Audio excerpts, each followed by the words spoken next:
Chegamos ao quarto episódio do Bora Pensar Juntos. Esse é um oferecimento da Index Participações. Aqui ao meu lado, Ricardo Marques, que é o idealizador do Bora Pensar Juntos. E hoje a gente está recebendo aqui o desembargador federal da segunda vara, Dr. William Douglas. Muito prazer tê-lo aqui. Obrigada pela sua presença e participação conosco. Obrigado. A honra é minha. Ricardo Marques, por favor. Eu quero aqui agradecer ao William Douglas, esse amigo querido. William é uma inspiração. Desembargador do TRF2, professor, ele que tem mais de 50 obras, alguns best-sellers, e é conhecido como o guru dos concurseiros. Então, sem dúvida nenhuma, o William, não só um magistrado há mais de 3 décadas, um homem reconhecido por sua austeridade e até por sua visão dentro do mundo jurídico, mas mais do que isso, e como eu falei, uma inspiração. Então, muito obrigado por sua presença, por estar aqui conosco e falando, obviamente, da sua trajetória. E eu já quero iniciar perguntando, porque o Bora Pensar Juntos é um podcast de reflexão. A temática é discutir vários temas e eu sei que você percorre por muitos deles, desde a religião, e você é um estudioso, um defensor do Estado laico, né? Então esse é um dos temas que mais te atrai e onde você vem defendendo no Brasil esse tema, inclusive com uma série de injustiças, e entre outros. Então eu queria te fazer já uma pergunta para a nossa reflexão. O que mudou nessas 3 décadas, na tua opinião, no mundo jurídico, no judiciário em si? Como é que é a tua visão do passado, presente e até do futuro? Muito bem. Bem, inicialmente, parabéns à Index, parabéns a vocês. Obrigada. Pelo Bora Pensar Junto. Gostei demais do nome.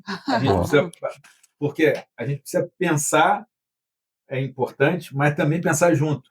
Não é pensar só na gente, não é pensar só de um lado. Então, prazer estar contigo, Obrigada, Luana. William. Prazer estar contigo, Zé Ricardo. Eu posso dizer o seguinte: o que mudou no judiciário eu vou destacar uma coisa boa e uma ruim. Por exemplo, nós tínhamos menos de 2% de negros na magistratura. Uau. Nós já estamos em 14%. Uau!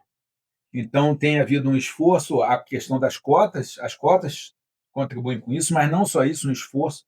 Então, por exemplo, vários cursos dão bolsa, eu consigo muita bolsa para negros em cursos para concurso. Então, os empresários que são vendidos como vilões, malvados, opressores e racistas, eles conseguem dar um monte de bolsa. Então, a narrativa de que o empresário é insensível é uma narrativa mentirosa. E, inclusive, grupos de juízes que se reúnem, inclusive os juízes da Magistratura Federal do Rio de Janeiro, eles montaram um curso para negros. Então, todo esse esforço da sociedade está funcionando. Então, parabéns para todos que estão participando disso e parabéns para a magistratura que está ficando mais com a cara do Brasil. Sim. Fantástico. A gente tem que chegar em 56%, que é o número de negros no Brasil, mas estamos progredindo. Ainda está longe, mas estamos no caminho certo.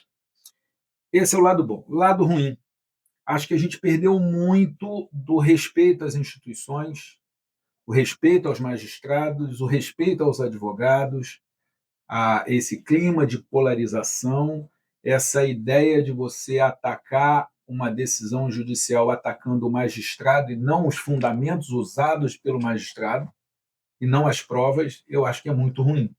Então, a gente perdeu muito a questão do respeito. Mas respeito a gente pode recuperar.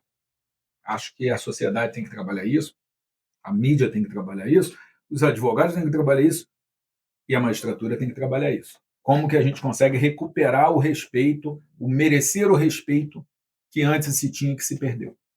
William, aproveitando essa questão, a gente está falando de um modo geral, mas olhando para dentro, para você, seus maiores desafios ao longo dessa trajetória e observando todo esse cenário. Primeiro grande desafio foi, ao ser reprovado várias vezes em vários concursos, não desistir, acreditar em mim e pagar o preço para a superação. Outro desafio que eu tive muito grande foi correr uma maratona. Então foi bastante difícil.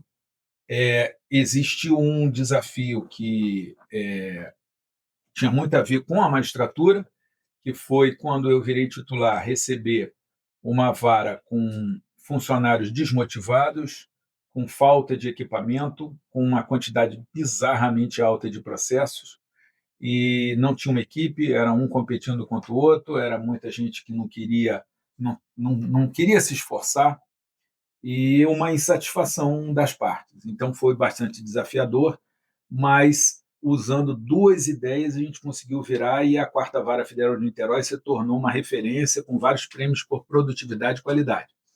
Primeira coisa que nós fizemos, eu tinha tido uma experiência de sair da universidade pública, onde falta dinheiro, falta motivação, tem todos os problemas típicos do serviço público, e fui para uma universidade privada, onde tinha dinheiro para fazer as coisas. Então, por exemplo, na universidade pública, a gente chamava um professor, o professor tinha que vir no amor, porque não tem dinheiro para pagar o prolabore do palestrante. E a cortesia, que é pagar o jantar do professor, os professores que ganhavam mal se cotizavam para pagar o jantar do professor. Já na universidade privada, tem dinheiro para pagar o prolabore e tem dinheiro para pagar o jantar. Não é só do cara, é da gente também que levou o cara. E eu falei, gente, que coisa legal. Eu gostei, porque eu sou filho de servidores públicos, e todas as minhas funções eram serviço público. Magistratura e faculdade federal, universidade federal. Como que eu fiquei apaixonado por aquilo? Agora, o interessante tinha dinheiro, mas se não der lucro, você... É um Mas equilíbrio. está valendo. Eu prefiro um sistema que possa dar errado, mas que também possa dar certo. Perfeito. E daí eu falei, eu tenho que levar essa experiência para a Quarta Vara, para a Justiça Federal, aonde, tipo assim, gente, agora aqui vai ter que dar lucro. Mas qual é o lucro no serviço público? É o serviço bem prestado, a população bem atendida, e às vezes o serviço bem prestado é você dizer não. Perfeito. Olha, você não tem razão, mas pelo menos o cara vai tocar a vida dele. Então essa foi a primeira coisa que a gente fez, e a outra coisa que a gente fez foi aplicar as ideias, princípios e valores que a Bíblia diz que funcionam. Não como uma questão religiosa, você falou de Estado laico, é importante a separação entre igreja e Estado. Nosso Estado é laico. Muita gente acha, principalmente no Ministério Público Federal, que Estado laico é Estado ateu. Alguém precisa contar para eles que a laicidade é uma coisa, ateísmo é outro. Mas o fato a Bíblia é o melhor... a Bíblia tem um lado da religião, que eu não vou falar aqui, até porque o programa também é laico, mas tem um lado de sabedoria milenar, é o livro mais vendido, mais lido, mais queimado, tem muita sabedoria ali, e ela pode ajudar uma pessoa a melhorar sua vida, seu casamento, sua empresa e sua repartição pública. E foi o que a gente aplicou lá. Foi um desafio muito grande, mas deu certo. É assim, curioso que você fala sobre essa repartição em especial, e aí você fala sobre um setor que até então não era produtivo. Aí a gente vem com essa questão da saúde mental e uma certa sobrecarga no judiciário. Isso ainda impacta? Como é que você lida com isso? Sem dúvida nenhuma, e o Zé Ricardo é um especialista nisso, conversamos muito sobre saúde mental. É um problema cada vez mais grave, depois da pandemia se agravou bastante. Sim. E tanto é que nós temos agora modificações legislativas, normativas, onde, graças a Deus, isso é bom, há uma obrigatoriedade de se cuidar da saúde mental do trabalhador, e esse problema a gente tem na Justiça Federal também. Mas nós participamos na OAB Seccional do Rio de Janeiro, numa palestra. Eu sou presidente da Comissão da Advocacia do Futuro no Distrito Federal, e aqui secretário-geral dessa mesma comissão. Você comentou, e eu fiquei de uma forma talvez até perplexo, né, quando você trouxe uma estatística dizendo que essa atual geração tem a menor cognição, e isso o índice de toda a história, né? Isso me causou, de novo, uma certa até aflição mesmo, né? Quando a gente pensa, estou falando da advocacia em todos os sentidos. Isso é extremamente grave, porque essa é a primeira geração que o QI baixou. Então, se pegar a geração atual, com 100 anos atrás, a atual é maior. Só que, desde que se começou a contar o QI, vem subindo. De repente, a curva virou para baixo. E foi nessa geração. O QI da última geração é inferior à da geração anterior. E isso é uma novidade ruim que está acontecendo na humanidade. Então, e do outro lado, você tem um dos seus livros best-sellers, Como Passar em Concursos Públicos.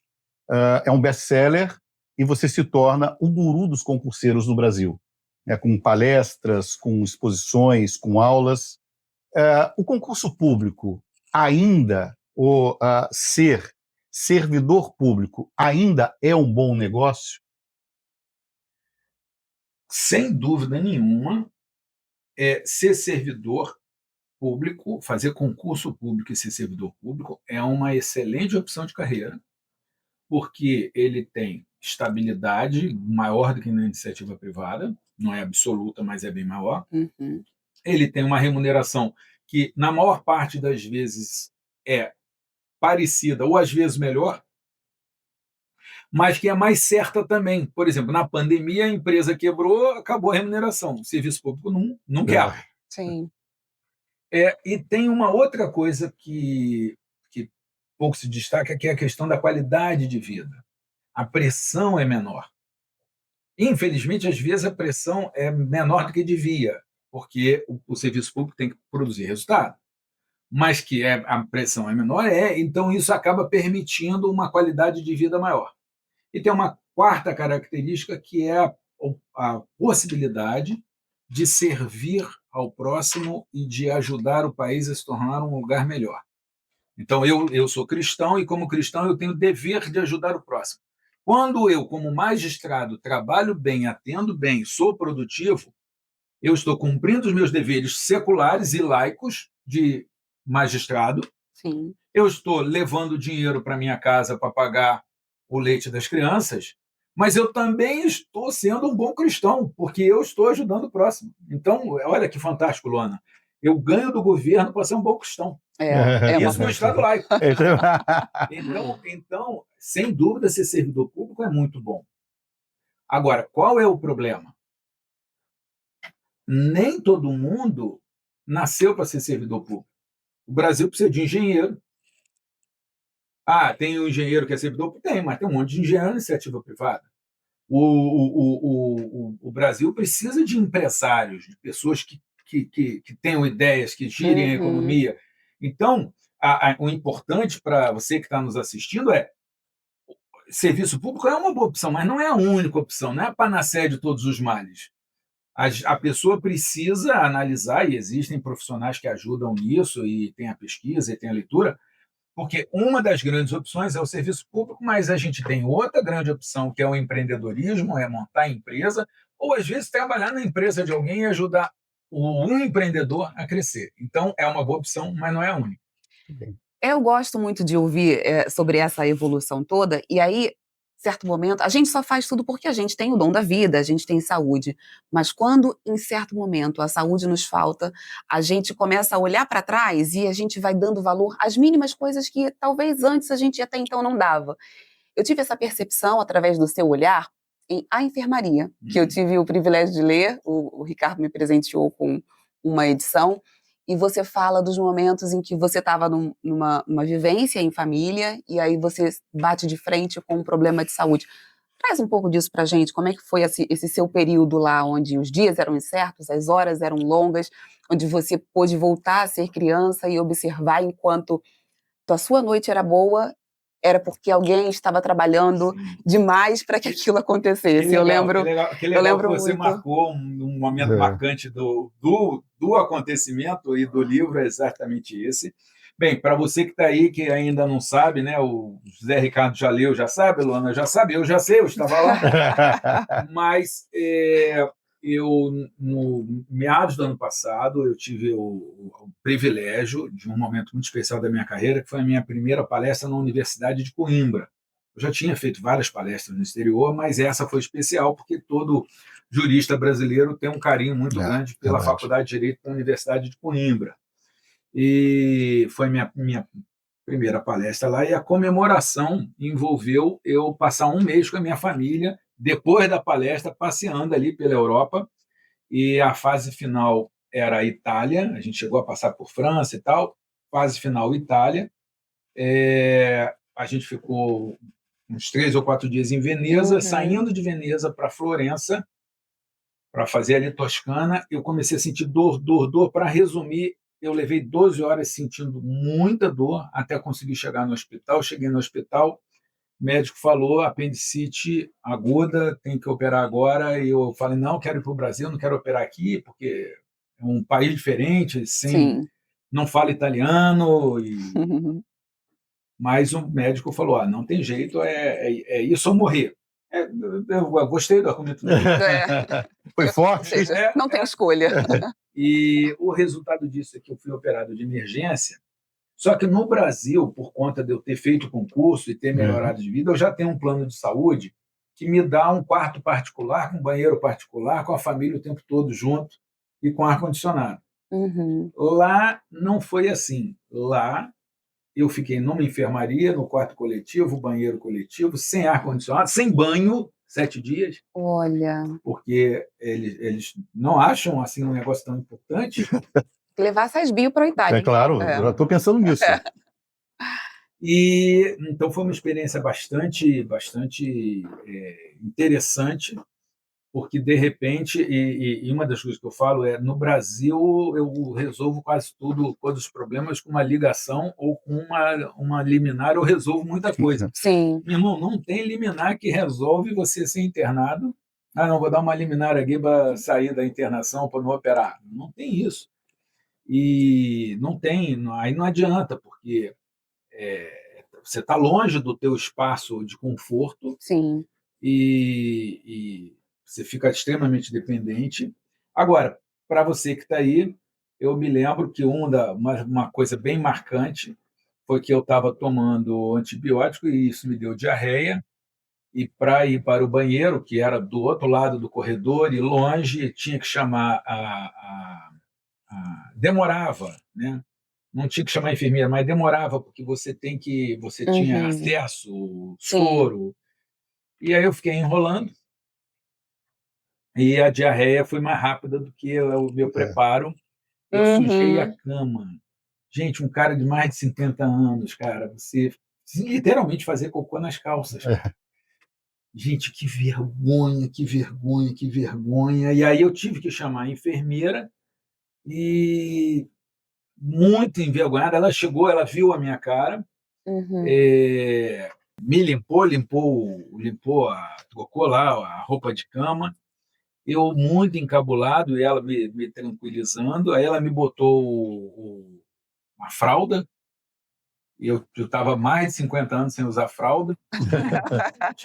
Já tinha feito bodas de ouro na vida, Sem Do fralda. desfraude, sem fralda. E foi legal, porque de manhã, quando ela estava saindo, e eu via porque o meu leito ficava do lado do corredor, então eu acompanhava o movimento, e ela está indo embora, eu chamo e eu falo assim, olha, eu quero te agradecer, porque a minha noite foi mais fácil, porque a sua foi mais difícil. Uau. Porque se a minha só foi mais fácil, porque ela estava lá. É.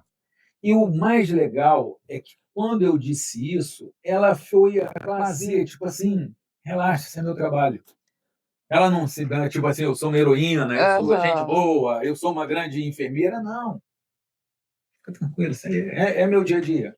Ela me desobrigou. Perfeito. Cara, que momento mágico, que coisa legal. Eu me emociono quando eu falo disso. E o mais legal é que o que é ser juiz? Decidir sobre a vida das pessoas? Sim, mas é a minha vida ficar mais difícil para a vida do jurisdicionado ficar mais fácil. Sim. Olha, Interessante isso, hein? não é? Então, o que é ser médico? O que é ser pai? O que é ser mãe?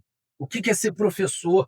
Todas essas funções, não só a da enfermagem, você escolhe ser mais difícil para o do outro ser mais fácil.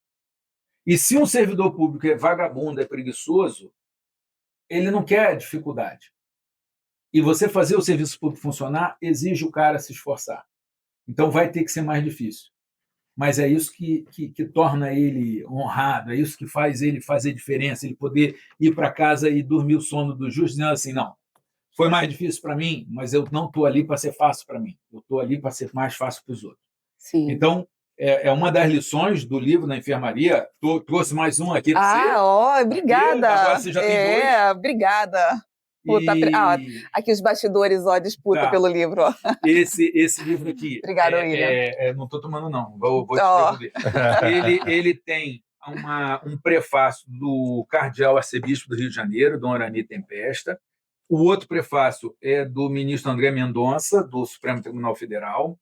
Ele tem 3 médicos recomendando, doutor Augusto Cury, o psiquiatra mais lido do mundo inteiro, o brasileiro também mais lido do mundo inteiro, já passou o Paulo Coelho, passou o Jorge Amado, doutor Roberto Chiniachique, doutor Roberto Ailmer, são três médicos, tem mais um padre, Vitor Pereira, e mais 2 pastores. Então, tem várias recomendações aí, e é um livro que fala dessa experiência e que tenta passar para outras pessoas as lições que eu fui obrigado a rever ou aprender naquela enfermaria. Mas, obrigada, William. Mas como bom cristão, eu sei que você sabe que, às vezes, Deus coloca a gente em determinadas situações para a gente conseguir parar e olhar para outras coisas que realmente dá valor.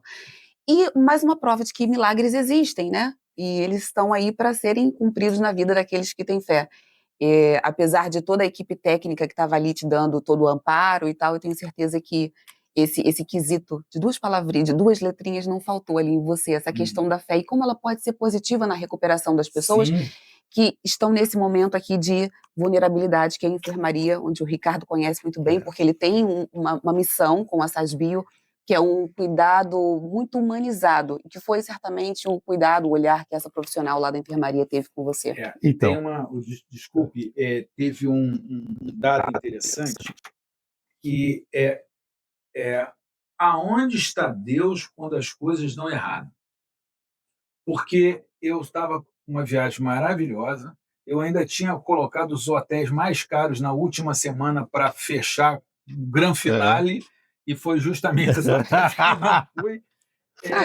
Mas eu estava do lado, tinha um senhor, ele tinha sido traqueostomizado, então ele estava com um respirador, e eu não conseguia dormir, porque o respirador é barulhento, e é um barulho intermitente, que é o pior ainda para dormir. E ele começava a espirrar e vinha um cheiro de catarro para cima. E eu e minha mulher preocupados, a gente não sabia o que o cara tinha, se era, não era contagioso e tal, e era muito desagradável. E eu me lembro que a minha mulher teve um momento que ela disse o seguinte: tá bom, a gente tem uma vida boa, a gente estava passeando, poxa, não podia ter essa apendicite esperado uma semana, poxa, mas logo no meio da viagem, a gente perdendo. E aí tem uma coisa que ela falou que foi muito forte, ela falou assim: mas eu consigo perdoar a Deus por tudo. Porque, veja, tem muita gente que não perdoa a Deus, briga com Deus. Ela falou: eu consigo perdoar a Deus por tudo, eu consigo entender tudo, eu só não entendo, só não perdoo por que ele deixou você do lado desse cidadão aqui cuspindo catarro. E aí, quando ela falou isso, eu sabia por quê. Qual era a resposta? Esse sujeito vinha porque vinha o padre falar com a gente. Eu sou evangélico, somos cristãos, pode ter uma diferença ou outra, mas o que nos une é muito maior do que o que nos separa. E aí ele vinha, e aí a gente conversava um pouquinho em inglês, e aí tratou o seguinte: vem todo dia de manhã e tal. Ele reza o Pai Nosso em italiano, e eu fazia o Pai Nosso em português. E era o nosso momento. Aí o padre fazia isso, virava para ir no cara do catarro, e ele expulsava o padre. Ele, por alguma razão, não sei se ele estava chateado com Deus, assim como a Ana, ele expulsava E aí eu falei, gente, eu acho, não, Deus não errou, não. O Uhum. padre não consegue chegar no cara, mas eu estou aqui alguns dias do lado do cara. E a gente não falava, porque ele não tinha como Uhum. falar, mas, por exemplo, teve uma hora que ele deixou cair o negócio dele, a minha mulher foi e pegou e serviu. Então, foi criando aquela Empatia. Sim. empatia. é, e eu falei assim, cara, eu tinha que estar aqui mesmo, porque eu vou falar de Deus para esse cidadão aqui do lado, só Nossa. que eu não sei italiano. O que eu fiz? Eu escrevi, porque eu não conseguia dormir, peguei o celular, ditei para o chat GPT, que ele tem um áudio bom, Uhum. e aí já corrigia português, aí eu já fui escrevendo o livro. Esse livro aí foi Esse escrito em livro. cima do leito, de madrugada, sem eu conseguir dormir. Mas logo que eu chego no Brasil, eu procuro os meus amigos italianos, que eu tenho lá em Niterói, tem um monte de restaurante italiano, tem um monte de italiano lá. Eu falei, olha, eu preciso de alguém em Florença. Aí o cara, não, eu consigo um cara de Roma. Aí o cara de Roma conseguiu o cara de Florença. No final da história, eu peguei uma carta para aquele senhor, traduzimos para o italiano, mandamos por e-mail, foi impressa na Itália e uma dupla foi lá e visitou o hospital e entregou a carta para ele, uma carta minha falando justamente sobre quando você fica chateado com Deus e não quer conversar com o padre. Nossa. E está no livro. Quem quiser ler a carta para o cidadão, é só procurar na enfermaria. Então, esse episódio passa por uma série de temas, de assuntos.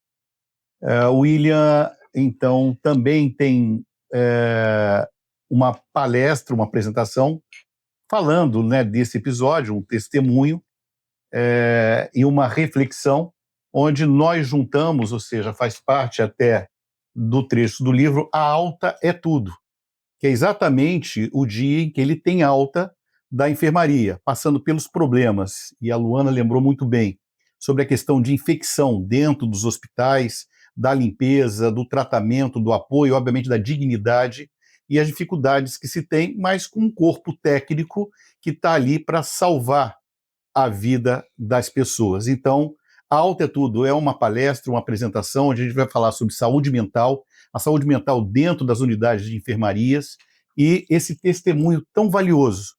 E uma outra questão também que eu queria deixar aqui, que também sou cristão, também sou evangélico, e o livro, a Bíblia que eu uso, Fé e Trabalho, escrito pelo William Douglas. O interessante da Bíblia, principalmente, é que ela traz uma série de leis dentro do comportamento. Então eu quero também indicar aqui mais um livro, entre tantos do William, é a Bíblia Fé e Trabalho. Essa é a Bíblia que está na minha cabeceira, é a Bíblia que eu leio e que eu reflito todos os dias. Bom, por último, não poderia deixar de falar, você é um tricolor, né, e um tricolor assíduo, hoje tem jogo. Né? E Ai, como ó. é que é a expectativa do jogo de hoje? Sempre animado com a vitória, mas os verdadeiros amores não dependem de resultado. Muito bem. Olha aí. Isso eu digo porque o último jogo eu assisti com ele, Fluminense e Botafogo. Perdi. Você vê como é que o amor é pelo time, mesmo numa derrota. Olha, William, muito bom estar te conhecendo aqui. A carreira a gente já conhece, né? Pela internet, pelo que a gente ouve as pessoas dizerem. Inclusive, conheço uma aluna sua que diz que o William, na sala de aula, fala: só acaba quando termina. Vamos lá, concurseiros, não desiste nunca. E como é que é isso, esse seu papel de estar incentivando as pessoas, formando? O que você observa junto com esse legado que você traz assim de fé, de colocar a fé à frente do seu trabalho, à frente de tudo que você faz, de motivar pessoas e fazer com que elas consigam, de repente, a chegar no mesmo patamar que você chegou, onde elas sonham?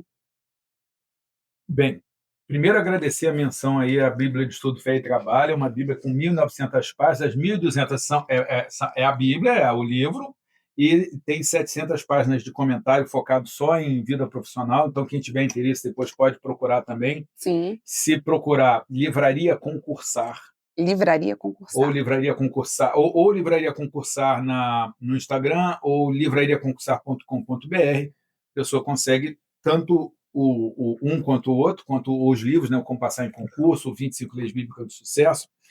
Então, está todo mundo convidado para conhecer os livros.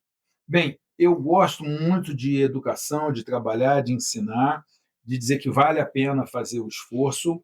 E em relação à fé, como eu sou um profissional, tanto como professor quanto como magistrado, num estado que é laico, eu procuro sempre atender bem o ateu, o cético, o agnóstico, o sujeito que não gosta de religião, o sujeito que tem uma religião Uhum. diferente. Então, tem um espaço da fé. O William Douglas, pessoa física, antes de tudo, um pecador em recuperação, salvo por Jesus Cristo, e tentando ser melhor a cada dia. Então, a centralidade, o cristianismo tem essa centralidade. Mas quando eu vou ser professor, quando eu vou ser palestrante, quando eu vou ser magistrado, aí o cristão tem que entender que o outro não é cristão. Sim. Que o outro pode não ter essa experiência que eu tenho, e eu tenho que ser útil para ele e orientá-lo, mesmo que ele não tenha isso. Então, eu uso recursos, discursos e argumentações que façam sentido para a pessoa, que é uma forma de eu respeitar essa pessoa. Então, eu posso ajudá-lo por motivos cristãos, mas na hora que eu estou ajudando, eu tenho que respeitar a individualidade dele e o sagrado dele, que pode ser diferente do meu. Sim. Ricardo, considerações finais? É isso. Bora Pensar Juntos traz temas, pessoas importantes como o William, que tem sempre uma mensagem para você que está nos assistindo. Eu quero agradecer o William por sua presença. Eu sei que o seu tempo ele é muito concorrido, então, sem dúvida nenhuma, é um prestígio para o Bora Pensar Juntos, para o podcast. Espero que vocês tenham aqui tido informações importantes, dicas importantes e sites importantes.